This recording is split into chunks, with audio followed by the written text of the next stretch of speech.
कुबेर, जिनको धन के देवता कहा जाता है, वो यक्षों के भी देवता थे। कहते हैं कि लंका पहले कुबेर की थी।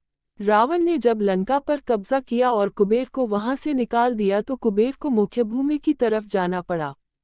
प्रजा और राज्य को खोने के बाद कुबेर निराश हो गया था, इसलिए उसने भगवान शिव की आराधना और भक्ति शुरू कर दी। इस तरह से कुबेर एक शिव भक्त बन गया। कुबेर ने बहुत कड़ी तपस्या की और भगवान शिव को प्रसन्न किया। भगवान शिव ने उसकी तपस्या से प्रसन्न होकर उसे एक नया राज्य दिया और संसार का सारा धन उसको दे दिया। इस तरह से कुबेर धन का देवता बन गया और लोग धन और कुबेर को एक समान मानने लगे। संसार का सबसे धनी व्यक्ति बनने के बाद कुबेर भगवान शिव को बहुत कीमती कीमती वस्तुएं चढ़ाने लगा। धीरे धीरे उसे लगने लगा कि वह शिव का इतना महान भक्त है और वह इतनी सारी बहुमूल्य वस्तुएं भगवान शिव को चाहता है। लेकिन सत्य तो ये था कि भगवान शिव ने कभी भी उसकी चढ़ाई विभूति के अलावा किसी और वस्तु को छुआ तक नहीं था। कुबेर जो यह मानने लगा था कि वह अब भगवान के लिए कुछ भी कर सकता है और उन्हें जो चाहिए वह दिलवा सकता है। कुबेर एक बार भगवान शिव के यहाँ पहुंचा और उनसे कहा, मैं आपके लिए कुछ करना चाहता हूँ। आप मुझे बताएं मैं आपके लिए क्या कर सकता हूँ।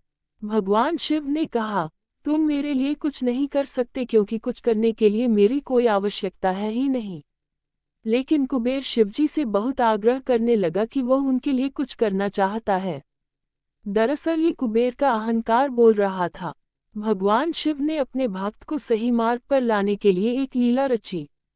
शिवजी ने कहा, देखो कुबेर, मुझे तो कुछ भी नहीं चाहिए। अगर तुम करना ही चाहते हो तो वह जो बालक है, भगवान शिव ने गणेश जी की तरफ उंगली दिखाते हुए कहा, वह हमेशा भूखा रहता है।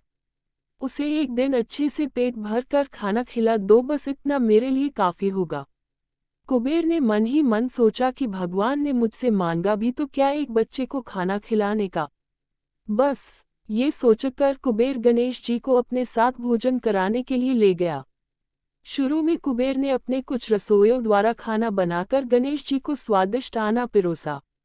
लेकिन उसने देखा कि गणेश जी खाते ही जा रहे हैं, तो उसने कई सैकड़ों रसोइयों को बुलाकर प्रचुर मात्रा में खाना बनाना शुरू रखा। एक तरफ खाना बनता जा रहा था और एक तरफ गणेश जी उसे खाते जा रहे थे। गणेश जी को इतना खाते देख कुबेर की चिंता बढ़ने लगी। कुबेर ने गणपति से कहा, गणेश जी आप रुक जाए, इतना ज्यादा खाएंगे तो आपका पेट फट जाएगा। गणपति जी ने मुस्कुराते हुए कुबेर से कहा, आप मेरी चिंता मत कीजिए, आप अपना वचन पूरा कीजिए। मुझे भूख लगी है, मुझे खाना खिलाए।